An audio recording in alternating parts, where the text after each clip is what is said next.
dalam bahasa Arab bilangan bulan setahun 12 bulan sudah ada, tapi bilangan tahun dia belum dulu. Jadi ada satu bulan tahun tak ada. Barangkali untuk kita pun tak ada dulu bilangan tahun. Sebab itu bila tak ada umur berapa, umur sama macam umur berapa. Sebab bila lahir je masih tak ada umur berapa sebagai tanda umurnya. Jadi Nabi SAW berhijrah pada usia 53 tahun bagi dia lahir pada tahun 571 Masehi. Manakala sahabatnya yang menemani waktu hijrah Sayyidina Abu Bakar 51 tahun kerana beliau lahir pada tahun 573 hijrah. Jadi ini antara watak pertama di dalam proses hijrah Nabi sallallahu alaihi wasallam. Namun ada lagi perjalanan hijrah. Tokoh-tokoh yang terlibat dalam perjalanan hijrah Nabi sallallahu alaihi wasallam seperti Asma binti Abu Bakar yang berusia 20 tahun ketika itu, Sayyidina Ali bin Abi Thalib yang berusia sekitar 20 tahun, dan Abdullah bin Abu Bakar itu sedikit daripada Sayyidina Ali. Jadi perjalanan ini melibatkan orang dewasa sekitar 50-an umurnya, dibantu oleh orang-orang muda sekitar 20-an umurnya, dan dapat juga bantuan daripada seorang yang bukan Islam, iaitu Abdullah bin Quraisy, seorang yang dikatakan sebagai pakar dalam perjalanan dagang ketiga itu untuk menjadi jurupan. Maknanya Nabi pun walaupun dia rasul dapat wahyu, dapat ilham daripada Allah, tak semua benda beritahu, dan benda yang tak tahu kena cari pertolongan daripada orang yang tahu. Walaupun orang bukan Islam, bermakna hubungan kita sebagai anak Adam ini suatu hubungan yang tak dapat tidak, tak boleh dielakkan.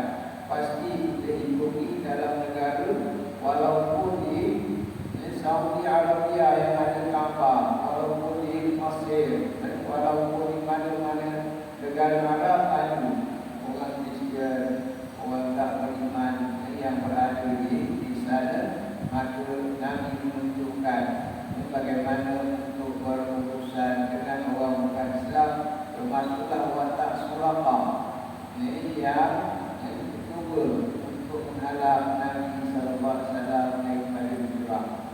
Jadi perancangan hijrah ini bukan baru, perkara yang dah lama, ini yang bersedia awal. Dan hijrah itu bukan kerana Nabi takut dibunuh oleh orang Quraisy. Walaupun pada malam itu melalui idea satu orang pun yang sebenarnya Iblis menyamar jadi manusia hadir dalam mesyuarat kaum Quraisy bagaimana kita mesti tamatkan riwayat Muhammad ini. Kerana Muhammad ini kawan-kawan dah berhijrah, dia pun akan berhijrah. Ketika Rasulullah berada di Mekah, dia tak suka. Rasulullah nak tinggalkan Mekah, dia tak ikut pulang. Kerana apabila mempunyai kekuatan nanti di Bani, Muhammad SAW itu akan mengambil, menjerat dan membalas dendam terhadap perlakuan buruk mereka. Jadi biasa macam itulah, orang jahat dia mengingat orang lain jahat macam dia. Kalau kita orang baik, kita ingat orang lain pun baik macam kita. Ini antara perkara yang dapat dilihat melalui proses hijrah dalam peringkat perancangan. Kemudian dalam peringkat perancangan tadi, Nabi telah mengetahui bahawa perintah hijrah dah ada untuk sahabat-sahabat. Kecuali Sayyidina Abu Bakar nak berhijrah tak diizinkan oleh Rasulullah dan dia dah gerakkan. Bukan malam itu baru nak mengancam. Bermaksud tawakal yang perlu dipelajari dalam proses hijrah ini suatu perkara yang penting dan mesti dilakukan. Dia berbeza dengan jemputan perjalanan Isra Mi'raj yang memang untuk Nabi sahaja, tetapi hijrah untuk semua umat Nabi sebab itu pengajarannya menyeluruh kepada kita semua, dan hanya satu mukjizat sahaja yang berlaku pada malam tersebut. Itu pun sebagainya membuktikan apabila telah tidak ada jalan keluar lagi bagi orang yang bertawakal. Orang mukmin ini bertawakal kepada Allah sifatnya. Maka apabila kamu dah bertawakal kepada Allah, kena yakin dengan Allah Subhanahu wa Ta'ala. Jadi Nabi menyuruh Sayyidina Ali tunggu di dalam rumahnya ketika itu, supaya dapat menggantikan tempat tidur baginda di samping, untuk memulangkan barang-barang yang diamanahkan oleh orang Quraisy, sama ada yang beriman atau tak beriman, mempercayai insan yang nama Muhammad ini memang Al-Amin, memang amanah. Kalau nak musafir di mana, tinggalkan barang dia, memang dapat. Tinggalkan barang pada Muhammad, memang balik untuk dapat balik pun. Kalau tinggal ke orang lain, nasib-nasib lah. Kadang-kadang dapat, kadang-kadang tak dapat. Dalam keadaan kritikal, dalam keadaan berkaitan tentang urusan nyawa yang boleh tamat pada malam itu, Nabi menunjukkan amanah itu mesti ditunaikan. Dia masih lagi mengingati dan menyelesaikan amanah, iaitu sebagai penyimpan barang-barang, maka hendaklah dipulangkan oleh Sayyidina Ali nanti setelah baginda berhijrah. Kemudian Nabi apabila dia telah mengetahui arahan hijrah melalui wahyu Allah untuk orang mukmin, untuk diri dia sendiri kena tunggu. Ada arahan khusus untuk para Nabi.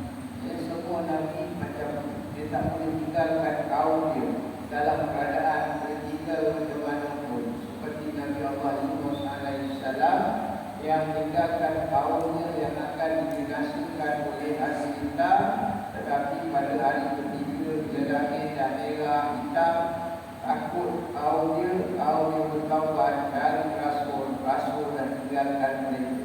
Kerana itu Nabi Yunus alaihissalam perlu diberikan pengajaran, bukan kerana hukuman dia berdosa, kerana para Nabi maksud. Jadi dia meninggalkan kaumnya, maka tidak ada arahan yang khusus. Dia diberikan pengajaran duduk dalam kemudian dalam kegelapan yang tiga, gelap malam, gelap kemudian, gelap lautan, langsung tak nampak apa, supaya dia dapat bermuhasabah. Ini dah kecewa sangat tak dengan kaum dia tu sampai tinggalkan. Muhasabah balik semula, awak dah tak ada pergantungan lain. Awak berada pada belang berita. Dengan Tuhan tu tak ingat. Memang ingat. Tapi patutnya awak tidak nak meninggalkan kaum awak. Awak patut ingatkan Tuhan juga seperti dalam keadaan kegelapan. Nabi SAW menyuruh Sayyidina Abu Bakar memberikan harta untuknya, dan dia bayar harta tersebut. Walaupun Sayyidina Abu Bakar sahabat yang setia, yang kasih akan Nabi, nak berjumpa je tak, kita ambil kesempatan. Nabi membayar harta unta tersebut. Dia tak cakap pun terima kasih daun lagi. Kalau ada mereka juga tidak lagi. Tetapi dia kembalikan harta unta kepada Sayyidina Abu Bakar. Bukan kita terutama budi ke tidak, tetapi yang sepatutnya macam tu, sama-sama susah, sama-sama nak berhijrah. Tidak sepatutnya ada yang mengambil kesempatan antara satu sama lain. Dan semua orang kalau mengambil kesempatan, ketika orang lain tengah susah. Kalau orang lain senang mengambil kesempatan, satu hal juga. Tapi kalau orang tengah susah, dia ambil kesempatan dan tidak menganiaya kawan tersebut. Pada malam itu, orang Quraisy, pemuda-pemuda daripada berbagai kabilah yang melalui sarana tulis, kamu tunggu depan rumah dia, dia keluar kamu bunuh dia, nescaya Bani Hashim tidak dapat untuk membalas dendam. Kerana kabilah Arab ni, dia sokong tak sokong, asalkan anak buah dia mesti ditolong. Tahu bin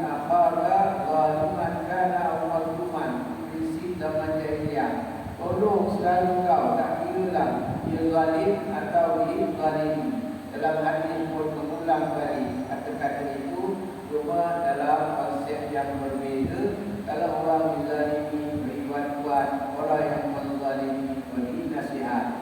Tapi untuk amalan orang Quraisy memang samsi anak buah ini, tapi kata dia kena pertahankan. Itu asabiyah perkauman atau kabilah ketika zaman itu, iaitu al-utul kabilah didahulukan daripada mana-mana peraturan kemasyarakatan yang ada. Jadi dengan itu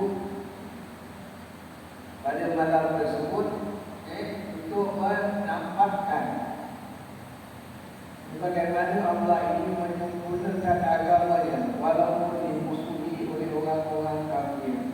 Maka dalam keadaan Nabi tak berdaya, kita nak belajar tawakal ni. Tawakal itu mesti yakin kepada Allah. Tapi kadang-kadang tak ada ruang untuk usaha dan akhtiar. Dulu dalam rumah, maka beratur depan rumah dulu itu pantung aja ni. Mana nak lari negeri? Dia tak boleh lari negeri dah. Ketika itu baru datang nusrah pertolongan daripada Allah Ta'ala. Sesuailah dengan yang tertulis di belakang berikan Nabi SAW. Tawajjah haitsu fa'innaka mansur.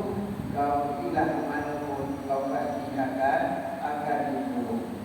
Jadi Nabi membacakan ayat waja'alna min baini aydihim saddan wa min khalfihim saddan fa'aghshaynahum fahum la yubsirun. Kami jadikan di depan mereka saddan, dinding, halangan, mereka tidak nampak. Min wara'ihim saddan, belakang pun tak nampak itu. Kan memang tak nampak belakang. Kalau sebut depan dia ada halangan, tak nampak Muhammad lalu, kan dah okey dah. Tapi ayat Quran tambah lagi. Wa khalfihim sadda, belakang mereka pun tak nampak, dan memang tak nampak. Dan menunjukkan betul-betul mereka terhijab oleh Allah Ta'ala, walaupun insan yang nama Muhammad lalu dekat depan mereka.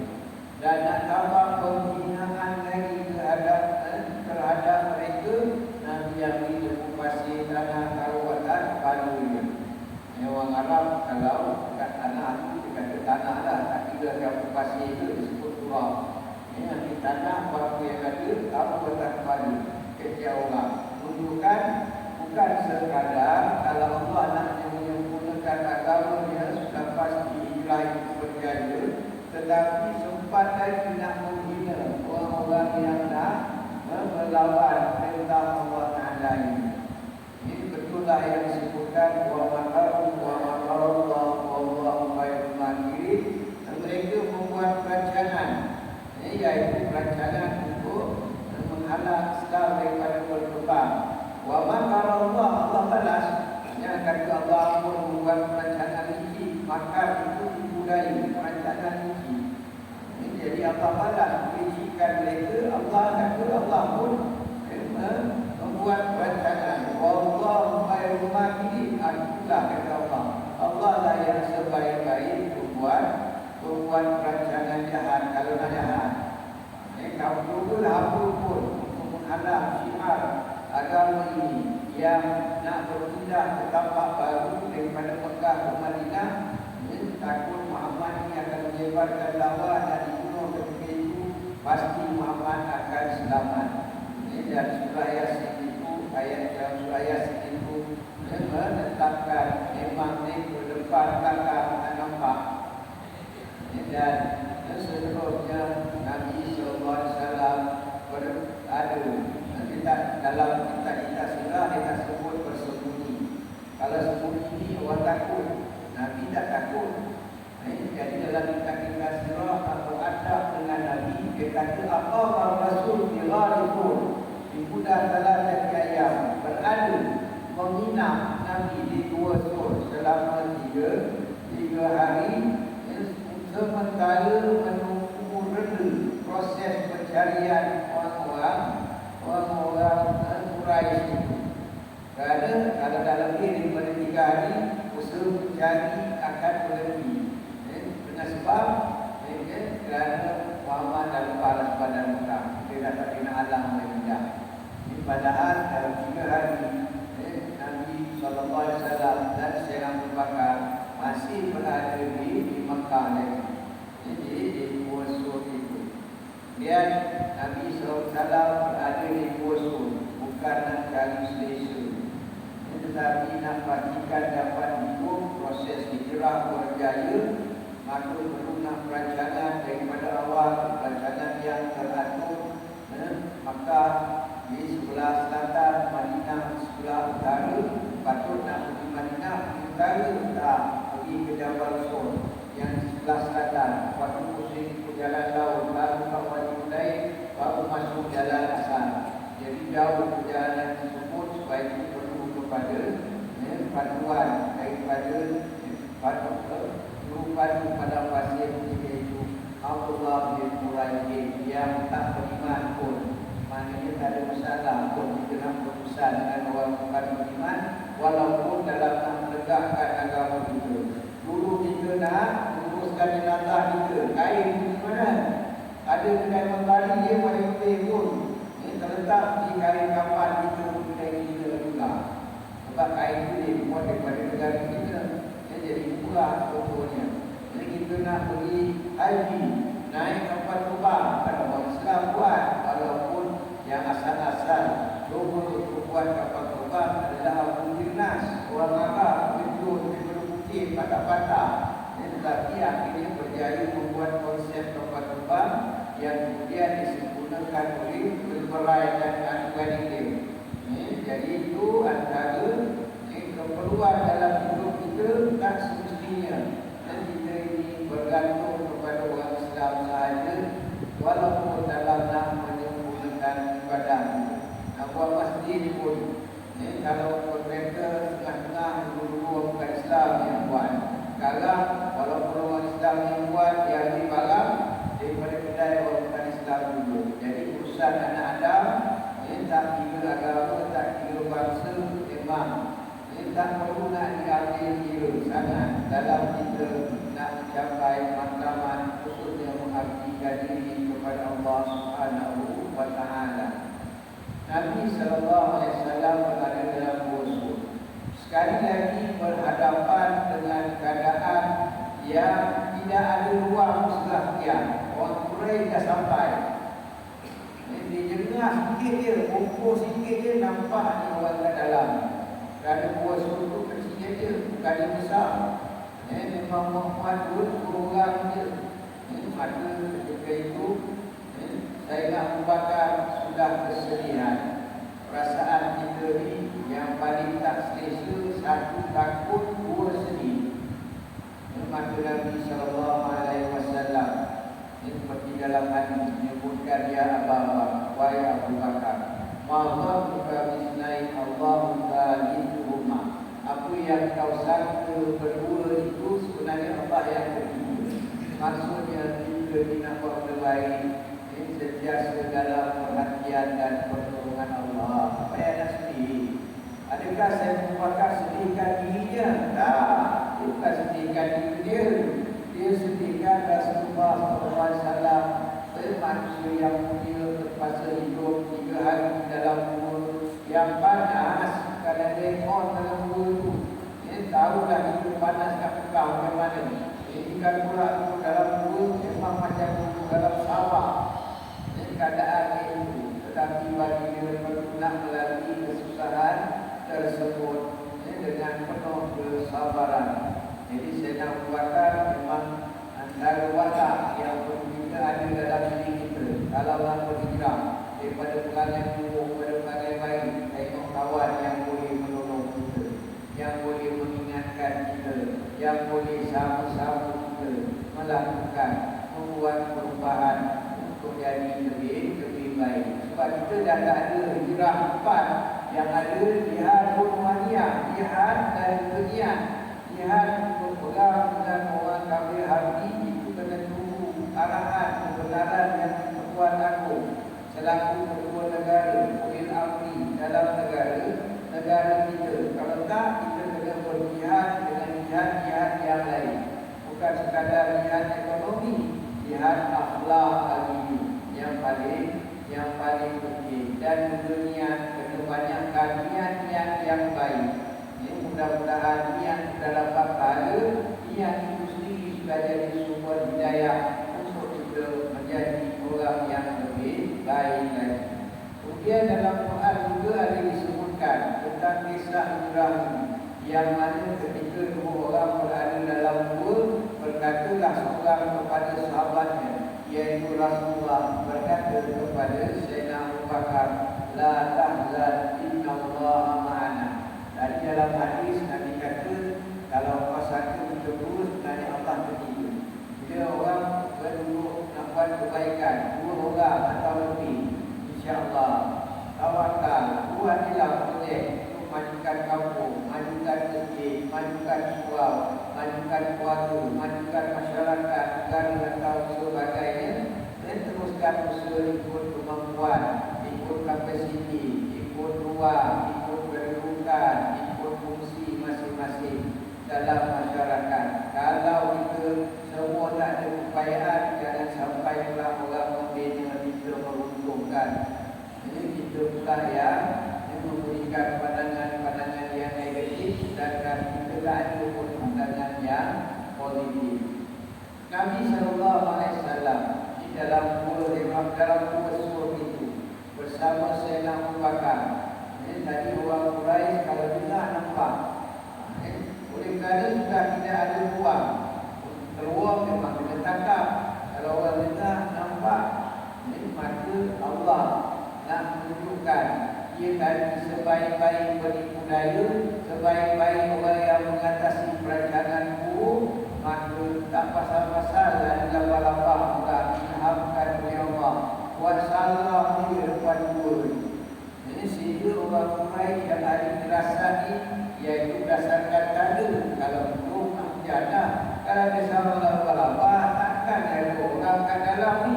Padahal salah lapar-lapar itu kalau dekat pada pasir, itu angin kuat, ya salah. Tapi dia boleh terfikir, kalau ada orang masuk, supaya salah lapar-lapar. Dia tak fikir pengaruh angin. Padahal bukan kuat sangat salah lapar-lapar. Elok dia pula ada membagi kursi buat salah, teruk pula.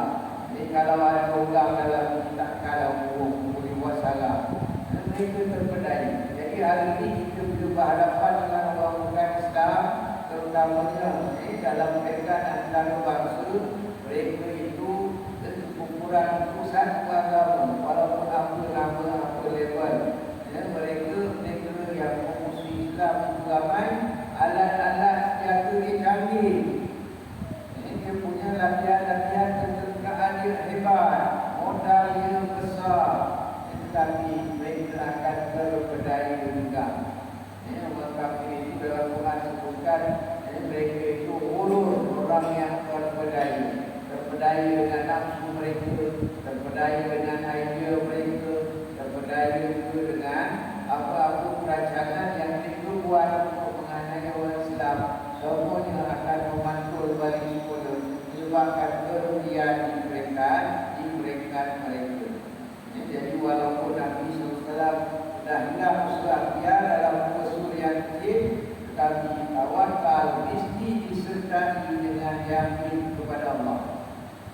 Tawakal kita mewakilkan kita tak, Allah bantu kita capai natijah, capai matlamat kita. Kalau kita berurusan dengan manusia, kalau kita nak capai sesuatu matlamat, kita wakilkan kepada orang, maka orang itu mesti ikut syarat-syarat wakil kita.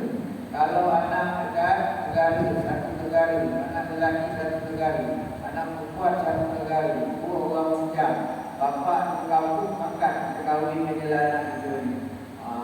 Dulu kat negara yang berbeza atau negara yang jauh, bapa dengan kampung kita nikah dengan dia. Macam mana cara nikah wakil? Nikah wakil itu mesti ikut syarat. Saya ni sebagai wakil sekolah-sekolah menerima nikah. Bulan 6 bulan untuk wakil saya yang mewakilkan kepada saya sekian. Kalau dia kata saya terima nikah, dia terima nikah apa je, tak jadi batal wakil. Jadi kalau kita mewakilkan kepada manusia, dia mesti ikut matlamat kita. Tetapi berbeza dengan mewakilkan kepada Allah. Bila kita dah berusaha, kita dah ikhtiar ini Jalan banyak nak sampai pada usaha kita. Kita pilih je lah mana-mana jalan yang pada kita munasabah. Maka kita serah kepada Allah Subhanahu wa Ta'ala. Dengan itu cukup sempurnalah tawakal kita. Cuma berbeza kalau kita wakilkan pada manusia, dia mesti capai makaman ikut makaman kita. Tapi bila wakilkan kepada Allah, maksudnya kita serah kepada Allah, nak menentukan sama ada hasil itu seperti yang kita harapkan ataupun tidak. Di atas keyakinan bahawa yang apa Allah tetapkan, tentukan, kurniakan kepada kita itu, itulah yang terbaik untuk kita. Sama ada kita dapat apa yang kita hajatkan atau kita tak dapat apa yang kita hajatkan, mesti kita ucapkan Alhamdulillah pada kedua-dua keadaan. Kerana Allah itu maha berkuasa, Allah itu maha lemah lembut dengan kita, Allah maha mempunyai segalanya kepada kita. Takkan kita nak berani bila Allah berkata Dia itu latifun bi ibadihi, Dia sangat lemah lembut dengan hamba-Nya. Takkanlah Dia nak mengecewakan kita setelah Dia berjanji udhuni astajib lakum, minta dengan itu aku akan mengenangkan. Maka untuk bertawakal kita sempurnakan dengan doa, minta kepada Allah Subhanahu wa Ta'ala supaya memudahkan urusan kita. Seterusnya, Nabi dalam bersuara. Apa fungsi Asma tadi yang usianya 27 tahun? Maka dia mengantarkan makanan kepada ayahnya. 3 hari nak panjat Jabal Sur. Bukannya rendah, suhu. Jabal Sur tu tinggi. Kita tengok. Kalau saya yang naik, sampai tengah, itu dah jemput orang ni. Kena sampai atas. Kemudian, apa fungsi Abdullah bin Abu Bakar? Anak Sayyidina Abu Bakar, dia anak Abdullah. Tak ada orang lain ke? Sayyidina Abu Bakar, anak dia. Lepas tu, itulah orang yang dipercayai. Betul yang paling penting kan? Pada orang yang paling dipercayai sahaja yang tahu apa fungsi Abdullah ni tadi yang umur sekitar 20-an. Dia duduk siang-siang dengan orang sebab apa yang viral dalam masyarakat Quraisy kita ini. Jadi nak buat penghijrahan. Kalau dulu jangan dengar orang cakap kat pasar, orang cakap di kapal, orang cakap dekat tempat-tempat muslim pada malam kabarkan. Naik gunung ke, panjang ke Kursur, tadi siang orang Quraisy cakap sekian. Apa yang dikabarkan, nak tahu berita ni. Tapi Nabi dah tahu, ada 3 hari orang Quraisy cari. Sebab dia dah janji Allah Quraisy kali kita datang dari kami, kita bergerak ke Madinah. Ini jadi Abdullah bin Abu Bakar tadi, dia sebagai spy, sebagai matu-matu, sebagai sumber maklumat. Jadi kita nak buat hijrah macam mana pun, orang yang mahir dalam sebaran awam, orang yang mahir dalam pengiklanan, orang yang mahir dalam pada hari ini ICT atau sebarang sumber yang melibatkan data, dokumentasi, orang macam ini dengan hari ini di dalam proses hijrah apapun yang kita nak buat di peringkat keluarga, karya, kaum masyarakat negeri dan negara kita. Baik, seterusnya apabila nak sampai masa bergerak pada hari yang ketiga, bila Sayyidatuna Asma dengan Binti Abi Bakar bawa makanan, sikit makanan ni pada jalan jauh. Perjalanan mula daripada 27 Safar. 27 Safar kami dah keluar rumah. 3 hari dulu dalam pun. Jadi 1 Rabiul Awal baru Nabi bergerak sampai ke Madinah 12 Rabiul Awal. Sama macam hari kelahiran baginda. Sebagai simbolik kelahiran baru untuk agama ini, 12 Rabiul Awal Nabi dilahirkan dan akhirnya tumbuh kepercayaan dalam masyarakat. Orang ini memang sebaik-baik manusia sehingga digelarkan Nabi. Tetapi bila dakwah dah tempuh di Mekah, lahir semula medan dakwah yang baru di Madinah Al-Munawwarah.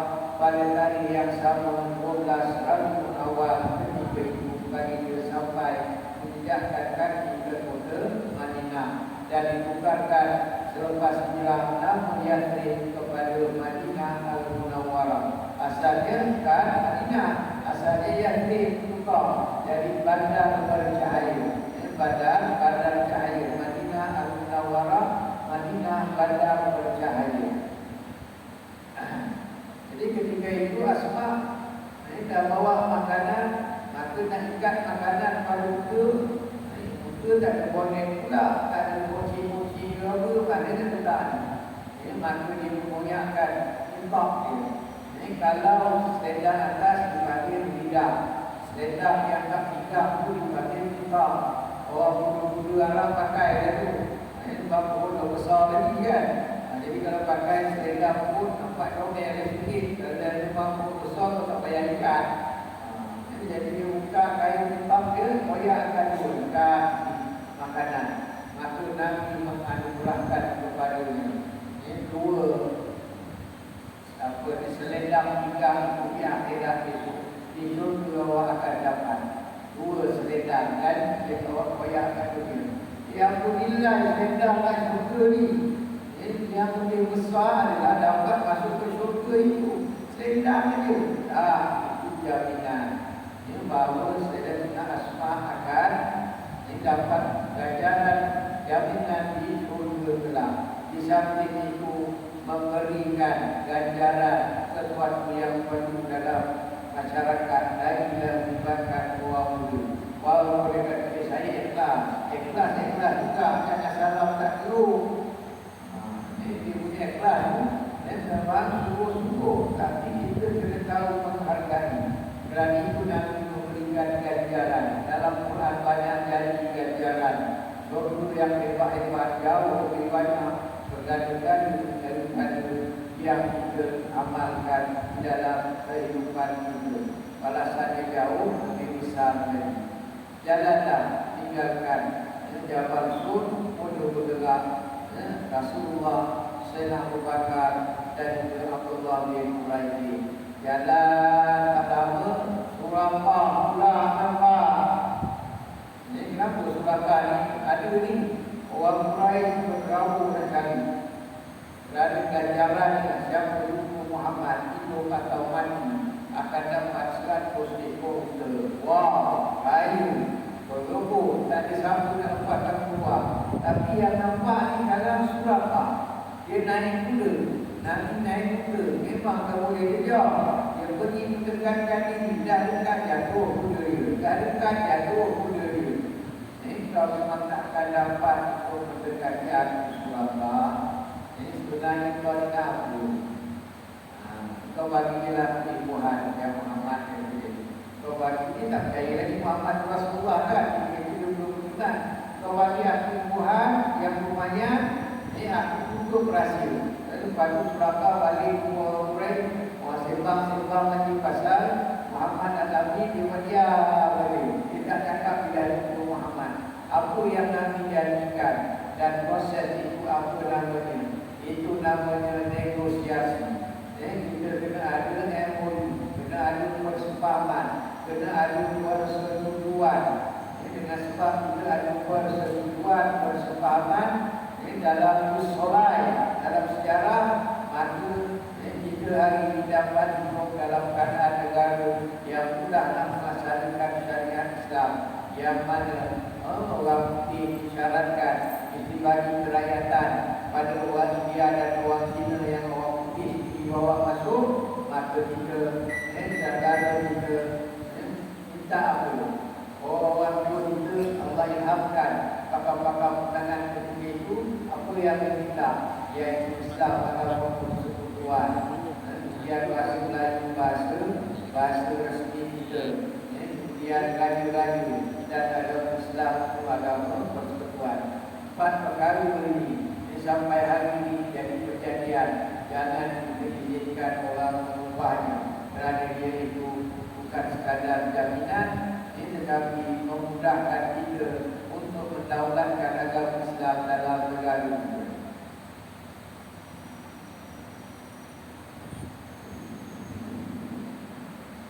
dalam perjanjian kemerdekaan. Dan itulah daripada negara yang terjajah kepada negara yang merdeka. Tadi orang jalan sendiri negosiasi itu, perundingan itu tadi, seperti nanti tadi terjadi dengan Surabaya, padahal nanti akan selamat. Tetapi nak menunjukkan bahawa memang tak boleh tidak akan ada perundingan kesepahaman yang perlu dilakukan bersama dengan orang kafir. Maka nanti menjadikan Surabaya nanti di hadapan negara pasti menjatuh pada umat Islam, akan memberikan pada awak boleh bergelar Islam. Kali itu bila zaman Sayyidina Umar jadi khalifah, menang umat Islam dapat menjatuhkan kerajaan Parsi dan merampas barang-barang Islam termasuk gelang Surabaya yang dah beriman begitu menuntut. Hari nanti dah janji saya nak bagi gelang kerajaan Islam.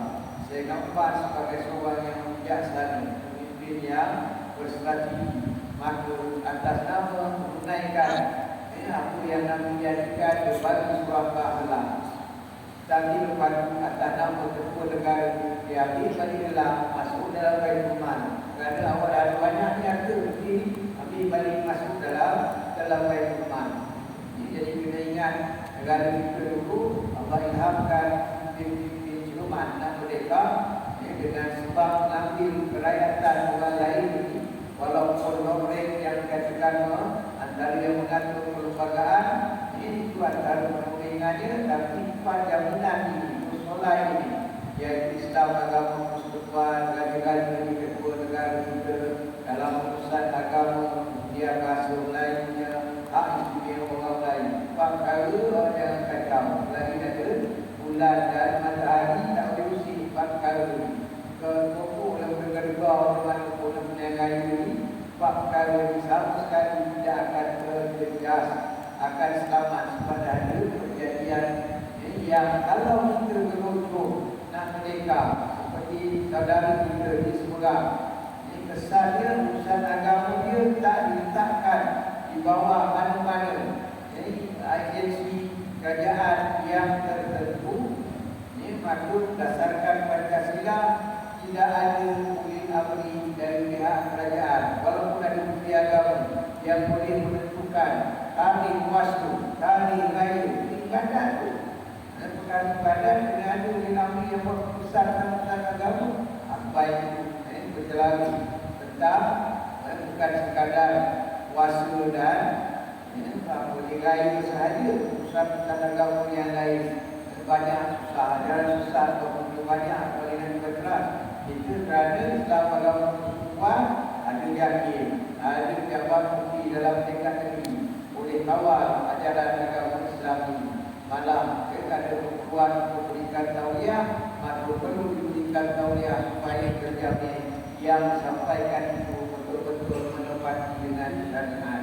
Jadi Nabi berhijrah tadi ada perundingan dengan Surabaya, padahal Nabi dalam keadaan menang, dalam keadaan Surabaya memang tak dapat pun pecah. Nabi SAW masih lagi Nabi mengharapkan keamanan berterusan.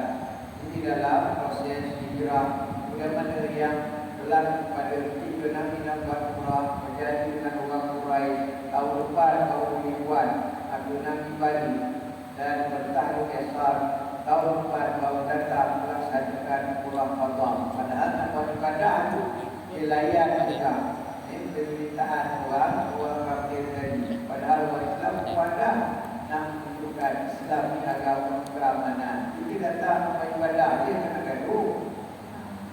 Baik, seterusnya bila sampai di Madinah, di Madinah umat Islam menyambut dengan gembira. Nabi pun dakwah lagi ke Madinah. Kalau nak pergi Madinah, pasal pada ramai orang Islam ke Madinah ni. Ini kerana apabila dalam suatu musim haji ada beberapa orang, tak sampai 10 orang penduduk Madinah yang berada dalam kemah-kemah haji. Kemah lain semua Nabi dah gagal dalam dakwah.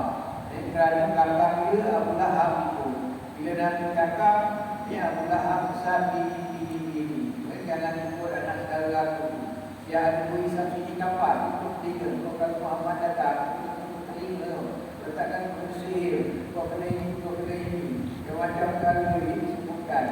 Itu antaranya saya berasa tinggi. Pihak Rasulullah ini. Dan akhirnya kalimah yang terakhir. Nanti putus asa. Urusan dengan Allah jangan sekali-kali putus asa. Itu banyak dosa. Jangan putus asa.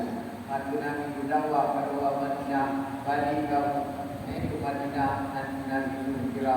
Dengan itu orang dibawa Islam balik ke Madinah. Yang Mekah itu tempat lahir Nabi, tempat Allah mempersaksikan kehebatan Nabi, tetapi Islam tumbuh di Madinah.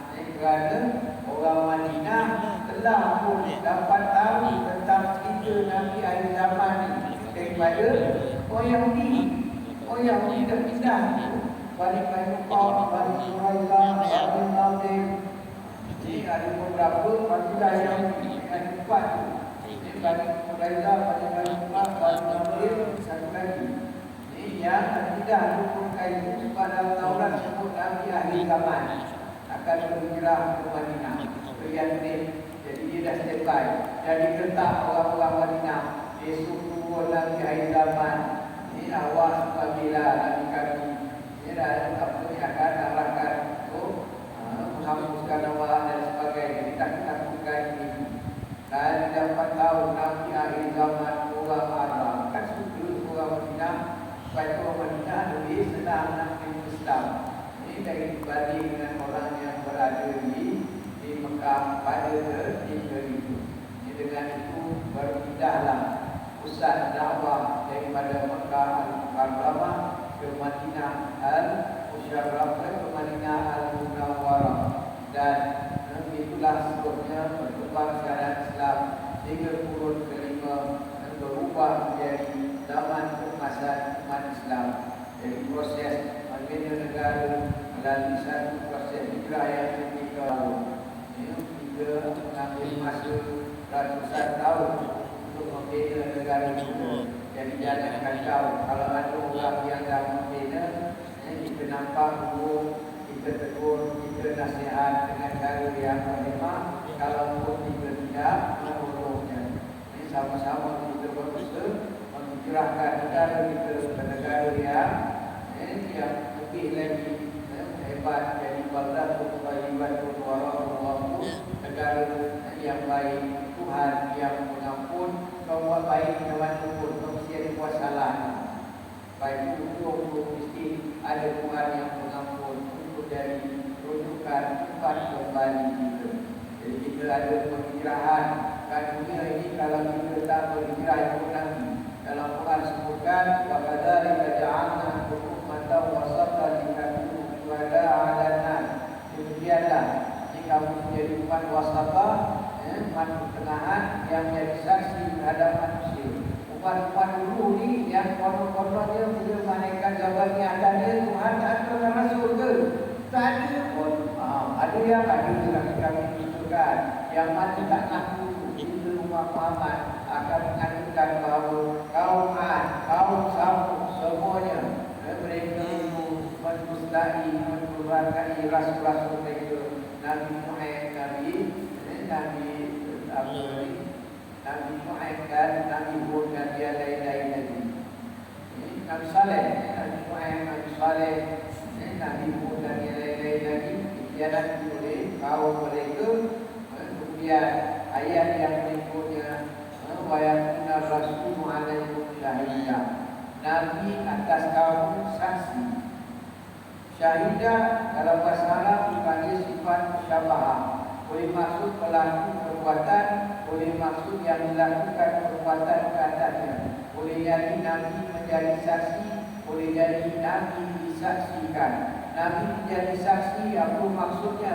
Kata Syekh Nabi menjadi saksi, maksudnya Nabi walaupun dah wafat, dia menyaksikan perangai perbuatan akhlak umat yang ada. Kalau umatnya kita dibuat baik, maka Nabi akan memuji Allah Subhanahu wa Ta'ala. Kalau kita buat jahat, umat Muhammad ni ada yang buat keburukan, maka Nabi akan berdoakan keampunan mereka. Begitu kasih kepada Nabi, tak ada rehat baginya. setelah wafat Nabi sallallahu alaihi wasallam. Dan satu lagi, syahidah tadi disaksikan yang ini kita nak buat apa pun, nak hijrah apa pun, mesti menyaksikan Nabi. Tak ada benda yang Nabi tak ajar, kita tak jumpa benda. Nama lain-lain, masalah lain-lain, masa lain-lain, tapi konsepnya sama. Dalam buat hijrah, nak bina negara, nak bina kampung, nak bina keluarga, konsepnya semua sama. Mesti melibatkan banyak pihak, walaupun kadang-kadang melibatkan orang kafir, mesti melibatkan golongan muda. Ya, Nabi nak membakar betul orang yang muda dia. Kadang pun Allah berbagi 3 orang muda dia. Sayyidina Ali, Sayyidina Abdullah bin Abu Bakar, Sayyidina Asma. 3 orang muda, 3 orang dewasa. Nak menemukan mana-mana organisasi dengan 2 pihak ini yang bekerjasama bersatukan dan seterusnya. Kita nak berjaya dalam hijrah-hijrah yang akan datang. Mesti kita menunjuk kepada Nabi SAW dalam apa yang berlakuannya.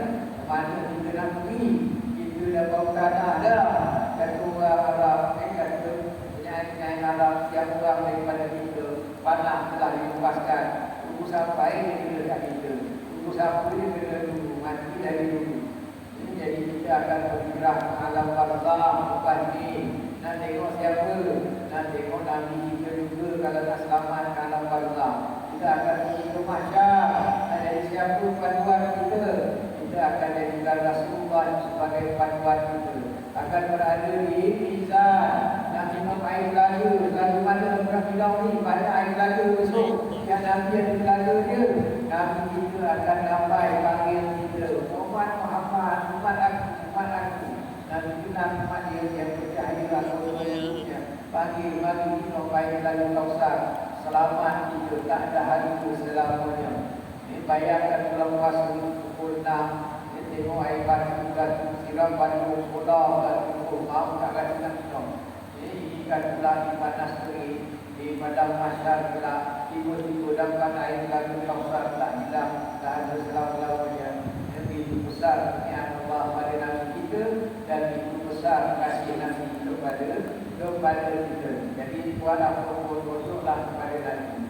Dan yang kita sering diajarkan di satu zikir yang mudah-mudahan jangan kita lupakan sebagai salah satu daripada rutin harian kita yang merupakan soal dalam buku yang sebelum diajarkan oleh imam untuk baca talqin itu jadikan amalan kita. Jadi biarkan imam baca surah sudah tahu apa dia Rabbi billahi rabba. Aku rida Allah sebagai Tuhan. Kan akan ditanya siapa Tuhan kamu. Nak berhijrah masuk kubur ada temu ke? Jangan tak tahu. Nanti dah ada orang jawapan temu ke. Nak masuk kubur yang sebagai satu taman daripada taman surga. Jadikan kita Rabbi billahi rabba. Aku rida Allah sebagai Tuhan. Pasmalah pertama barang muka siapa Tuhan kau. Yang kedua, dengan Nabi billahi rabba wa Islam dina. Apa agama kau? Islam agama kau. Dah sebut jadi harian kita Rabbi billahi rabba wa Islam dina. Lagi aku ditanya wa bi Muhammadin nabiyyan wa rasulah. Rabbi billahi rabba wa Islam dina wa bil Quran imama. Quran jadi imam. Siapa imam kamu? Bertanya nama kubur ni. Itu soalan dia. Kita jawab dulu, kita aman dulu supaya hati tak datang hari kubur. Atau kita mati dalam laut tu, mati terbakar tu, dan orang lumayan kita, kita tak perlu lagi sebab dah memang zikir kita. Allah Tuhan kita, Islam agama kita, Quran Imam kita, bagi Muhammadin Nabiyyan wa Rasulullah, dan itulah Nabi Muhammad itu, Nabi dan Rasul. 4 soalan digabungkan dalam satu zikir untuk kita berhijrah ke alam yang seterusnya, masuk ke alam kubur nanti. Maka mudah-mudahan jadikan diri kita. Kalau tak dapat 100 sehari, 10 kali sehari, ini sudah memadai. Mudah-mudahan kita akan dapat berhijrah ke alam yang berikut-berikutnya itu, yang masanya ribuan tahun, yang langsung dah tak ada ruang untuk kita berusaha dan berakhir kerana dunia ini negara untuk kita beramal, akhirat negara untuk menerima balasan. Maka sekarang ini carilah panduan yang sebaik-baiknya. Teruskanlah amalan-amalan kita di atas nama mengikut sunnah Nabi sallallahu alaihi wasallam. Mudah-mudahan dan realitinya kita jumpalah yang terbaik pun tetap kita berdosa. Mudah-mudahan kita juga sering dihamkan untuk beristighfar, dan istighfar itu meninggikan darjat. Kalau tidak, masukkan lagi mengamalkan istighfar sehari 70 atau 100 kali. Mudah-mudahan hijrah-hijrah kita daripada kecil sehingga balik, sehingga jadi orang muda, sehingga jadi orang tua, sehingga dah dekat dengan yang umur ini, kita tak tahu sebaik mana prestasi kita. Mudah-mudahan selepas daripada mendengar hijrah, kita semakin merindui Rasulullah SAW sebagai persembahan kita yang paling utama. Mudah-mudahan kita nanti dapat berhijrah berlintas yang silat dengan doa baginda, ya Rabb salli wa selamatkan, dan dapat kita kalau tak berjiran sering berjumpa dengan Rasulullah dalam surga Darul Maqam, tempat untuk kita berinam selama-lamanya. Wallahu a'lam bissawab. Bismillahirrahmanirrahim. Alhamdulillahirabbil alamin, wassalatu wassalamu ala asyrafil anbiya'i wal mursalin sayyidina maulana Muhammadin wa ala alihi washabbihi ajma'in. Allahumma ighfir lana dhunubana wa liwalidayna wa jami'il muslimina wal muslimat wal mu'minina wal mu'minat al-ahya'i minhum wal amwat. Allahumma 'allimna ma yanfa'una wanfa'na ma 'allamtana. Allahumma inna na'udzubika minal